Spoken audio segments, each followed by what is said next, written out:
Hi, I'm Maria Theoharis or Velo Sews on social media. Welcome back to Sew Over 50 podcast on Sew Organised Style. Grab a cuppa and relax with us. Sew Organised Style podcast acknowledges traditional owners of country throughout Australia. We pay our respects to Aboriginal and Torres Strait Islander cultures and to the elders past, present and emerging. Thanks for joining us on Sew Over 50 podcast. Today is a mending podcast. Sew Over 50 intersects with all communities. Wendy or Wendy7 was nominated on the podcast Instagram account recently because she does some really creative mending. Thanks for being on the podcast today, Wendy. You're very welcome, Maria. How are you? I'm great. And look, I'm really pleased to meet you and to let everyone know your story today. How did you develop your online name? It's actually just my initial and my last name. It's W for Wendy, which is spelled in the conventional way. And then my last name is Hendy. I actually have a rhyming name. I married my husband 27 years ago, and the joke is been there ever since. Wendy with an H in it sounds the same as Wendy. And I like that, so why not use it? 7 is just because other numbers were taken, and 7 is the number that people choose if you ask them to pick a number between 1 and 10, apparently. So that's why it's Wendy 7. What made you start sewing and how did you learn? The simple answer to that is my mum. She learned from her mum, my gran, but my mum also studied O-level needlework at school. So she had a little bit of formal training as well. She grew up in Blackburn in Lancashire in the northwest of England, and that was the centre of the cotton weaving industry in the UK. And actually, both my grandparents had worked in the cotton mills when they left school. That was not a good place to work. They found new jobs as soon as they could, as cotton mills were really noisy and dangerous places to work. Actually, my gran told me that a lot of people of her generation could lip read because the noise in the mill meant that you couldn't hold a conversation ordinarily. They left mills, but the mills played a big part in my mum and my gran's life. They often got fabric from there, and I actually still have some pieces of unbleached cotton in my airing cupboard, which were put aside at some stage to be used as bandages, apparently, but they're just pieces of cotton. My gran used to sew for the family on a treadle sewing machine, and when I was small, I used to go and sit on the floor and rock the treadle because I loved the smooth sort of working of the band and the treadle. I never knew my grandfather. He died when my mother was 13. Money was tight in the family, so she grew up knowing nothing other than making things last and mending. So I followed the example that's been set by my mum for looking after things and mending things. She always made clothes for me and my little brother when I was small, and for herself. And used to do things like, I had a favourite purple before that was made from a maternity dress that I know from photographs she wore when she was pregnant with my brother. She always had a scrap bag. When I was small, I started trying to make false clothes. And I can remember sitting at the kitchen table, having made 3 tubes of fabric, 2 arms and a body tube, and trying to work out how you join those 2 sleeve tubes onto the body tube to make a top for my doll. It was a puzzle. Obviously, an armhole and sleeve just didn't compute at that time. My mum taught me how to make a gathered skirt to a fixed waistband for my own measurements. And once I'd done that, I was allowed to start my first sewing pattern. And I still have it, and it's aged 11, so that's how old I was. It was for a really trendy ruffled blouse and cloth that I made in a pink floral fabric. I mean, it was very, very fashionable. And I remember making it after school. We used to have a student babysitter because my parents were both out at work, and her name was Caroline. And she reported to my mum, I've never seen anyone put a piece of clothing together so fast. She'd watch me rushing between the machine and the ironing board, sewing different bits and pieces together, following the pattern to make this outfit. So I was very proud of that. Both my parents contributed to the mending side of my sewing career. They were both university academics. My mum was a mathematician, my dad a physicist, which doesn't sound very promising in terms of creative endeavour, but they were very used to solving problems. And I think theoretically and practically, their minds were in the right place for that. one school year, I started the school year with a new uniform skirt. It wasn't a designated skirt, so I'd gone to a shop and bought a long, full navy blue skirt, and I thought it was fantastic. I used to cycle to school, and on the second day of term, cycling home, stopping at a junction, my skirt got caught in the brake blocks on the rear wheel of my bike, and it ripped fabric, and I thought the skirt was ruined. I came home to my mom and said, well, obviously we'll just have to cut it off and shorten it. I was just horrified. The idea that this wonderful skirt was going to end up anything less than fashionable in terms of length was just disastrous. But put a thinking cap on and realised that it had come with a tie belt, which was about, 3 inches broad. The rip was actually parallel with the hem of the skirt. And he got the tie belt and attached it around as a band, covering the damage. And the skirt was then used for a couple of years. I grew out of it. My dad, whilst all this had been going on, had been in the garage, and he had actually made a skirt guard for the rear wheel of my bike out of aluminium and attached it. And that skirt guard prevented further damage and actually outlived the bike. So, both my parents contributed to solving that particular problem. You wouldn't think about a skirt being caught in the bike, and the fact that your dad developed that guard to help you out. That was really lovely of him to think that through for you. Yeah, I think he'd seen them somewhere before. Because we lived in a university town, there were a lot of bikes, but the ones he'd seen were plastic, and he really didn't have a lot of time for that. They were flimsy, and so this one was custom made. It was really good. Your mum and dad were wonderful people. Thank you. What's your current sewing focus? I would describe my sewing focus at the moment as being one of finding smart solutions, which I know makes me sound like a software company, but what I could find as a way of describing where I'm at the moment. Mm-hmm. I like finding something new to do in a pattern. I like that light bulb moment when I understand why a designer has chosen to do something a certain way, why they've decided to attach a pocket in a particular way, why they've added smocking in a place, mm-hmm. or to learn a new technique. And I have a lot of time for the efficiency and cleverness of zero waste patterns. It can be a lot of joy, and I find them fascinating. In particular, I like Liz Hayward's patterns at Liz Hayward 3754, who I know you've had on the podcast. Yep. I really enjoy her patterns. I can read them like a novel, and I absorb in the journey and enjoy unraveling the mystery as to how she put them together. They're a lot of fun. In fact, I spend time when she's about to release a new pattern and she shows a photograph. I try to work out what she's done, and I sit here cutting up bits of paper, cutting up the cardboard tube from a toilet roll at one point to try and understand and try and work it out before she releases the pattern. She's quite innovative in how she develops the zero waste pattern. And you've obviously enjoyed it, and I've heard a lot of other people say that they love what she's doing. Yes. Yeah, I really like how you don't have to work from a pattern, that it's all done from measurement, and yet she can achieve the size range that she has. I think that's really, really clever. So what else are you focusing on with your sewing? Well, I think mending is also finding smart solutions to problems. And it's something I've become much more aware that I do. I've always done it. I've kind of brushed it to one side as just run of the mill and not something to post on Instagram. I've always mended things, holes in socks, runs in my tights, patches on my boys' trousers when they were small. But I've started to share it because I've seen other people sharing.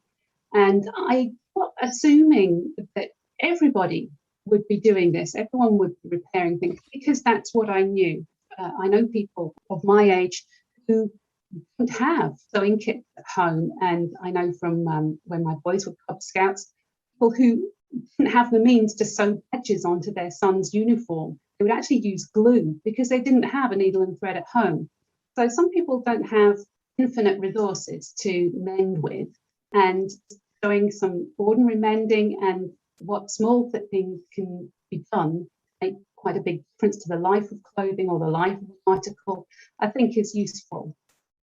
I often show what I would describe as like boring mending, and Catherine will tell me off that. She says I mustn't say that.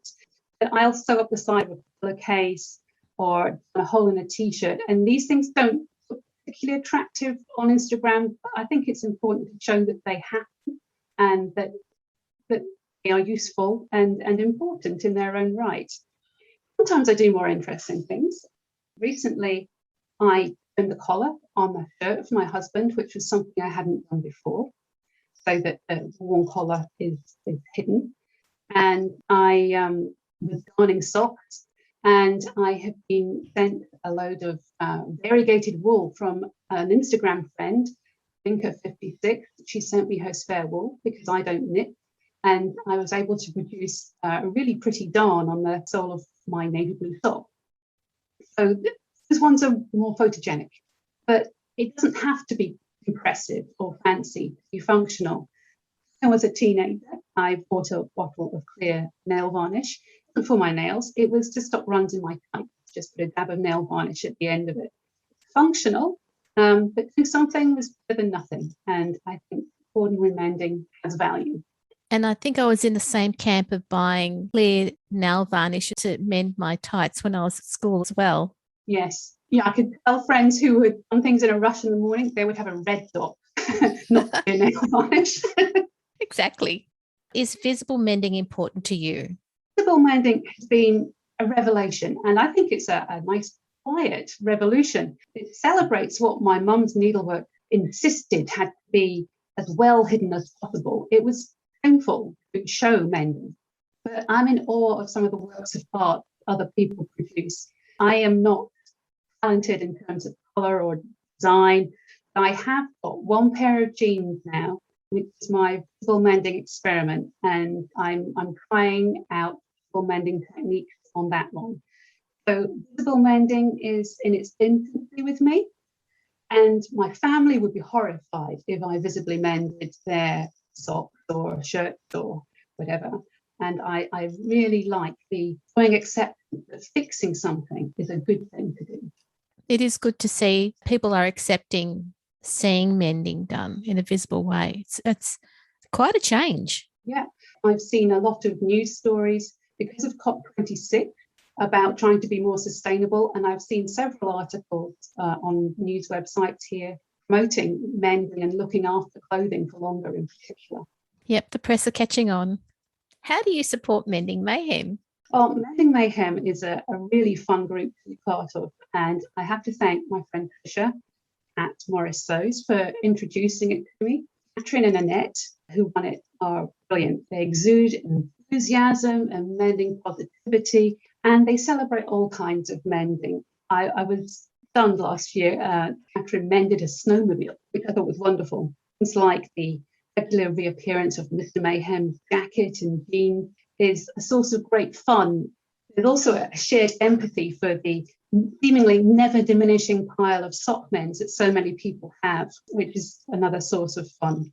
If I have mending, I try to post something for Mending Mayhem and at Evelyn Wood's Monday Mending, even if it's something that I would describe as very boring, but I try to post something each week. And I think my mum would thoroughly approve of this stitch in time approach.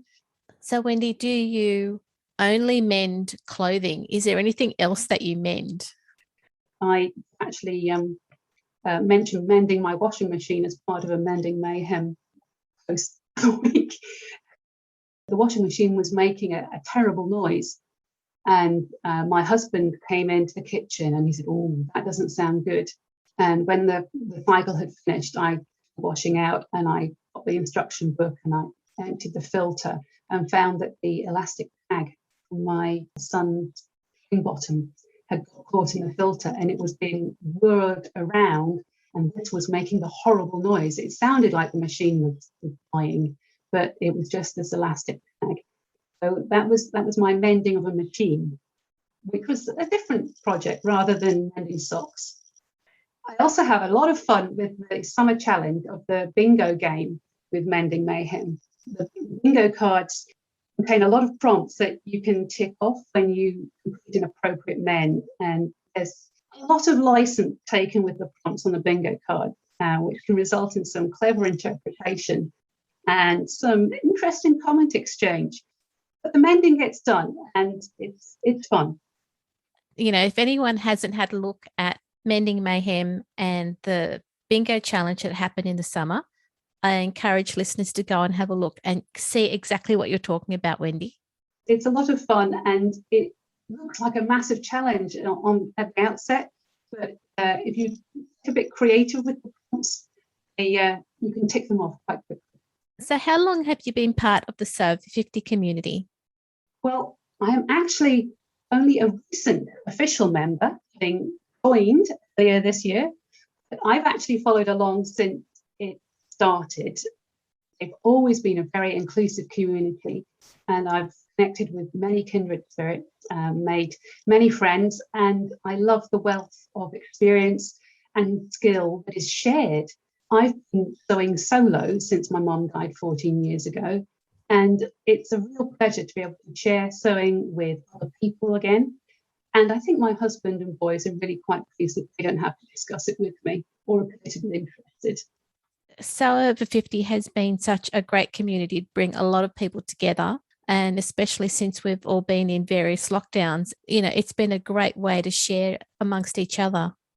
I think lockdown would have been a very different experience for all of us without So Over 50. It's been a fantastic community and so positive throughout. It really has been a massive help for so many people. It has. What thoughts do you want to leave listeners about making the most of your resources? I suppose look after things, to maintain them or mend them so that they last as long as possible. A couple of weeks ago, I took my 29-year-old sewing machine in for a service. It hadn't had one for 5 years, slightly overdue, but the service guy, Brett, he asked me, can I use my machine much? Because it was really very clean and in very good condition. And I laughed at him and I said, it gets used all the time. It gets used a couple of days a week, most weeks. But I do clean and oil it after every major project, and that has obviously made a difference. So I think that experience has proved to me that actually maintaining things, not just clothing, is very important. So it's great that the service guy saw the results of your ongoing maintenance of your machine. So that's really great. I mean, he services machines all the time, so you know what he's talking about. So I'll accept his expertise. That's great. Wendy, thank you for coming onto the podcast to talk about what mending is to you and sharing the story of how your mum and dad have given you the skills to continue on with mending and making the most of the resources around you. Thank you very much, Maria. It's been a real pleasure to chat with you. That's great. And thank you again for coming on the podcast. No worries. It's been a pleasure. Thank you. And have a lovely day, listeners. This mending episode of Sew Organised Style podcast was produced by me, Maria Theoharis, with permission of Wendy, sound by bensound.com. You can subscribe to Sew Organised Style podcast spelled with an S, not a Z, on all good podcast apps. Please give us a 5-star rating and review wherever you listen to us. There are over 280 free podcasts to listen to, and every podcast is free. Post any questions or suggestions you have on our Instagram account at Sew Organised Style, or on our website at www.seworganisedstyle.com, or on our Facebook page. We look forward to joining you in your sewing room next time. Stay safe, everyone.